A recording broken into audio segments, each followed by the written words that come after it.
السلام علیکم ورحمۃ اللہ وبرکاتہ۔ الحمدللہ وکفا والصلاة والسلام علی عبادہ الذین اصطفى، اما بعد، اللہم صلی علی محمد وعلی آل محمد۔ میرے محترم دوستو، رمضان مبارک کے دروس کے سلسلہ میں آج کے ہمارے درس کا عنوان ہے استقبال رمضان۔ میرے محترم دوستو، اللہ تعالیٰ جل شانہ نے مسلمانوں پر روزے فرض کیے ہیں، جیسا کہ پچھلی امتوں پر روزوں کو فرض کیا۔ اللہ تعالیٰ جل شانہ کا فرمان ہے، یا ایھا الذین آمنوا کتب علیکم الصیام کما کتب علی الذین من قبلکم لعلکم تتقون۔ اے ایمان والو، تم پر روزوں کو فرض کیا گیا جیسا کہ تم سے پہلی امتوں پر روزوں کو فرض کیا گیا، تاکہ تم تقوی اختیار کرو۔ میرے محترم دوستو، سب سے پہلے تو ہم آپ کو رمضان مبارک کے پا لینے کی مبارکباد پیش کرتے ہیں۔ اس ماہ مبارک کو زندگی میں پا لینا اللہ رب العزت کا احسان عظیم ہے۔ کتنے وہ لوگ ہیں جو پچھلے رمضان میں ہمارے ساتھ تھے، لیکن وہ اب اپنے اعمالوں کے ساتھ قبروں میں پہنچ چکے، اور کیا معلوم کہ یہ رمضان ہماری زندگی کا آخری رمضان ہو۔ تو اللہ تعالیٰ جل شانہ کے اس احسان عظیم کی قدردانی کرنی چاہیے، اور اللہ تعالیٰ کی طرف سے آنے والے اس مہمان گرامی کی تعظیم و تکریم کرنے کی ضرورت ہے۔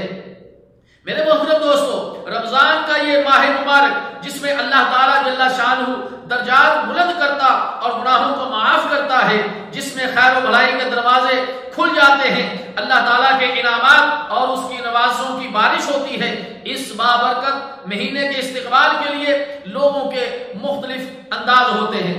میرے محترم دوستو، کچھ وہ نیک بخت لوگ جو رمضان مبارک کا استقبال خوشی اور مسرت سے کرتے ہیں، روزوں کی اس عبادت اور رمضان کی بہاروں سے لطف اندوز ہوتے ہیں، اس کی وجہ یہ ہے کہ وہ صرف رمضان ہی میں نہیں بلکہ رمضان کے علاوہ بھی سنت نبوی صلی اللہ علیہ وسلم کے مطابق سوموار کا، جمعرات کا اور ایام بیض، چاند کی 13، 14، 15 اور اس کے علاوہ عرفہ کا روزہ وغیرہ وغیرہ وہ روزے رکھتے رہتے ہیں، جس کی وجہ سے ان کو رمضان مبارک کے اندر روزے رکھنا مشکل معلوم نہیں ہوتا، کیونکہ وہ پہلے ہی سے ان روزوں کے عادی بن چکے ہوتے ہیں۔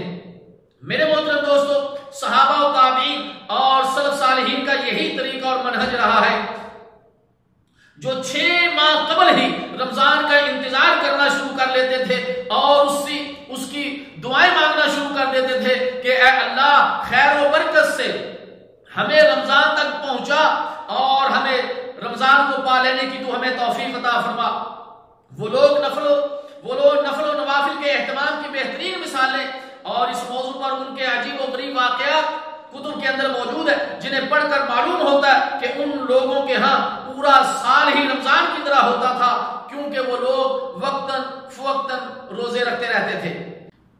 میرے محترم دوستو، ان کے برعکس وہ لوگ ہیں جن کے ہاں رمضان کی آمد کسی آفت و مصیبت سے کم نہیں ہوتی، اس کے دنوں اور گھڑیوں کو گن گن کر گزارتے ہیں اور بہت بے صبری سے اس کے ختم ہونے کا انتظار کرتے ہیں۔ ایسے لوگوں کا یہ حال ہونے کی ایک وجہ تو یہ ہے کہ انہیں کھانے پینے اور لذتوں میں مست رہنے کی لت پڑ چکی ہوتی ہے، چنانچہ انہیں ان مستیوں کو چھوڑنا ممکن نہیں ہوتا۔ مزید یہ کہ ان میں سے بہت سے لوگ فرائض و واجبات میں سستی اور غفلت کا شکار ہوتے ہیں، تو ایسے لوگوں کو رمضان کی عبادات مشکل محسوس ہوتی ہیں۔ میرے محترم دوستو، سال کے بعد پھر رمضان مبارک کا مہینہ آپ کے لیے بہت بڑی بشارتیں اور خوشیاں سمیٹے ہوئے آ رہا ہے، جس کے فضائل بیان کرتے ہوئے پیارے نبی صلی اللہ علیہ وسلم نے ارشاد فرمایا، رمضان کے آنے پر جنت کے دروازے کھول دیے جاتے ہیں، جہنم کے دروازوں کو بند کر دیا جاتا ہے اور سرکش شیاطین کو جگڑ دیا جاتا ہے۔ اور صحیح بخاری میں پیارے نبی صلی اللہ علیہ وسلم کا فرمان ہے، اللہ تعالیٰ جل شانہ فرماتا ہے، انسان کا ہر نیک عمل خود اسی کے لیے ہے سوائے روزے کے، وہ خاص میرے لیے ہے اور میں ہی اس کا بدلہ دوں گا۔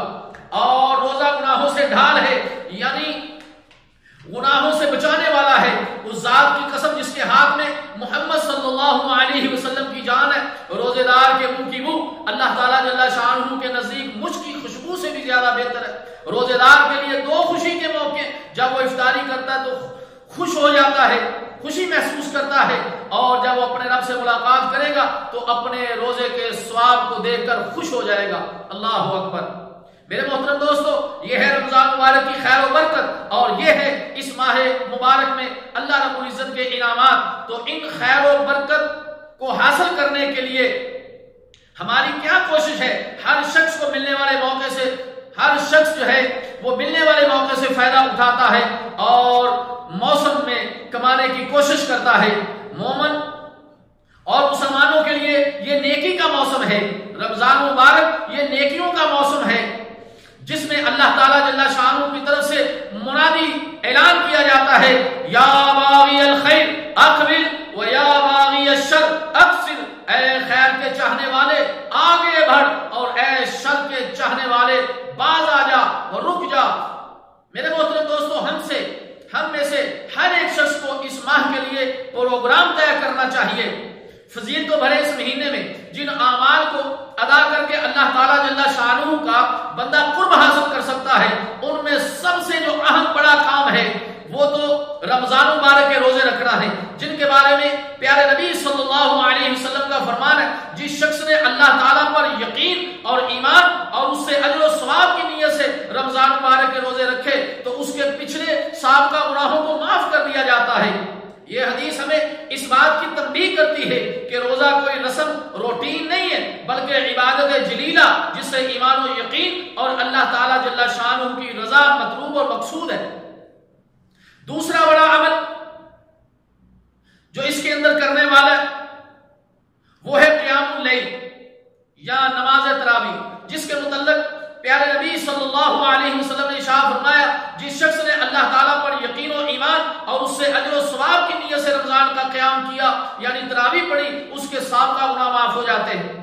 یہاں بھی توحید و ایمان اور اخلاص نیت کی تنبیہ کی جا رہی ہے کہ نماز تراویح کوئی روٹینی عمل نہیں بلکہ فرائض کے بعد افضل ترین نماز ہے، جس کی فضیلت پانے والے وہی خوش نصیب ہیں جو ایمان صادق اور یقین کامل کے حامل ہوں۔